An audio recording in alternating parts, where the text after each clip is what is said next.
Let's mic देश का मिजाज साउथ। ये है let's mic more than radio और आप सुन रहे हैं दक्षिण भारत की खबरें। तमिलनाडु में विपक्ष के नेता एम.के. स्टालिन ने आरोप लगाया है कि टीवीके के सत्ता संभालने के महज 1 महीने में ही राज्य बिजली कटौती और किसानों की समस्याओं से जूझने लगा है, जबकि सरकार इन मुद्दों को हल करने के बजाय लोगों का ध्यान भटकाने में लगी हुई है। चेन्नई में एक कार्यक्रम में स्टालिन ने कहा कि औद्योगिक निवेशक अब राज्य में निवेश करने से हिचकिचा रहे हैं क्योंकि कानून व्यवस्था बिगड़ गई है, अपराध बढ़े हैं, नशीले पदार्थों की समस्या और लूटपाट के मामले सामने आ रहे हैं। कई मामलों में सत्ताधारी दल के लोग लिप्त बताए जा रहे हैं। उन्होंने याद दिलाया कि डीएमके सरकार के समय तमिलनाडु भारत की दूसरी सबसे बड़ी अर्थव्यवस्था बना था, लेकिन अब हालात तेजी से बिगड़ रहे हैं। इस बीच तमिलनाडु विधानसभा में अन्ना डीएमके को एक और झटका लगा है। पूर्व मंत्री और विधायक एमआर विजय भास्कर ने आज अपना इस्तीफा स्पीकर को सौंप दिया। अब 17वीं विधानसभा से इस्तीफा देने वाले विधायकों की संख्या 7 हो गई है, जिनमें से 6 अन्ना डीएमके के हैं। इनमें से 4 पहले ही टीवीके में शामिल हो चुके हैं, जबकि विजय भास्कर समेत 1 या 2 जुलाई को सत्ताधारी दल में शामिल होने वाले हैं। इससे अन्ना डीएमके की विधानसभा में ताकत 47 से घटकर 41 रह गई है। कर्नाटक में बिदादी टाउनशिप प्रोजेक्ट वोकलिंगा नेताओं के बीच एक दूसरे पर बढ़त हासिल करने का मैदान बन गया है। मुख्यमंत्री डीके शिवकुमार और केंद्रीय मंत्री एचडी कुमारस्वामी दोनों बेंगलुरु साउथ जिले से ताल्लुक रखते हैं, जहां ये प्रोजेक्ट आ रहा है।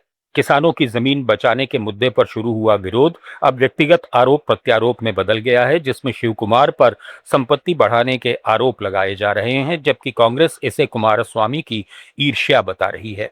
प्रोजेक्ट की शुरुआत 2006-7 में कुमारस्वामी के कार्यकाल में हुई थी, जिसे अब कांग्रेस हाईलाइट कर रही है। वोकलिंगा समुदाय की राजनीति में ये टकराव पुरानी प्रतिद्वंद्विता को और गहरा कर रहा है। किसानों का प्रदर्शन 500 दिन से जारी है और कई वोकलिंगा नेता इसमें शामिल हो रहे हैं। आंध्र प्रदेश में एनडीए सरकार के खिलाफ विपक्षी वाईएसआरसीपी की साजिश की राजनीति पर ऊर्जा मंत्री गोत्तीपति रवि कुमार ने चेतावनी दी है। अमरावती में महिलाओं और किसानों के विरोध को उन्होंने अशांति फैलाने की वाईएसआरसीपी की कोशिश बताया और कहा कि लोग ऐसी राजनीति बर्दाश्त नहीं करेंगे। मंत्री ने पूर्व सरकार की 3 राजधानियों की योजना को विकास में बाधा बताते हुए आरोप लगाया कि सत्ता से बाहर होने के बाद विपक्षी दल सहयोग के बजाय बार बार नई कहानी बना रहे हैं।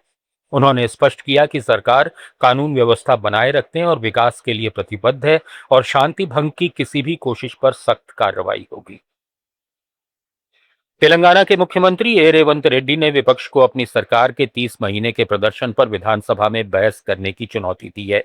उन्होंने कहा कि विशेष सत्र बुलाकर कांग्रेस सरकार, पूर्व बीआरएस शासन और केंद्र की भाजपा सरकार के कामकाज पर चर्चा की जा सकती है। नलगोंडा जिले में एनजी कॉलेज ग्राउंड पर विकास कार्यक्रमों के बाद एक जनसभा में रेवंत रेड्डी ने बीआरएस पर राज्य को 8,11,000 करोड़ रुपए का कर्ज देने और विकास रोकने का आरोप लगाया। दूसरी तरफ बीआरएस नेता टी हरीश राव ने मुख्यमंत्री रेवंत रेड्डी को विधानसभा भंग कर ताजा जनादेश मांगने की चुनौती दी है। सिद्दीपेट में कार्यकर्ताओं को संबोधित करते हुए हरीश राव ने कहा कि अगर कांग्रेस सरकार को जनता का समर्थन है तो वो चुनाव कराए, न कि व्यक्तिगत हमलों से ध्यान भटकाए। उन्होंने कांग्रेस पर चुनावी वादों को पूरा नहीं करने और शासन की विफलताएं छिपाने का आरोप लगाया। केरलम में विपक्ष के नेता पिनराई विजयन के दिल्ली हवाई अड्डे पर फंसने के मामले में प्रोटोकॉल अधिकारी को निलंबित कर दिया गया है। शनिवार को दिल्ली से कन्नूर जाने वाली फ्लाइट मिस होने के बाद विजयन को कई घंटे इंतजार करना पड़ा और बाद में वे दूसरी फ्लाइट से घर पहुंचे। केरल हाउस के अतिरिक्त रेजिडेंट कमिश्नर की प्रारंभिक जांच में प्रोटोकॉल अधिकारी आर श्रीकुमार की लापरवाही पाई गई, जिसके बाद सरकार ने उन्हें निलंबित कर जांच बिठा दी। तमिलनाडु, कर्नाटक, केरलम, आंध्र प्रदेश, तेलंगाना, पुडुचेरी और अंडमान निकोबार की ताजा खबरों के इस बुलेटिन को रोजाना सुनने के लिए डाउनलोड करिए लेट्स माइक ऐप। जुड़े रहिए लेट्स माइक के साथ। आप सुन रहे थे let's mic more than radio. Follow कीजिए हमें हमारे सोशल मीडिया प्लेटफॉर्म्स पर। आप सुन रहे थे let's mic more than radio. Follow कीजिए हमें हमारे सोशल मीडिया प्लेटफॉर्म्स पर।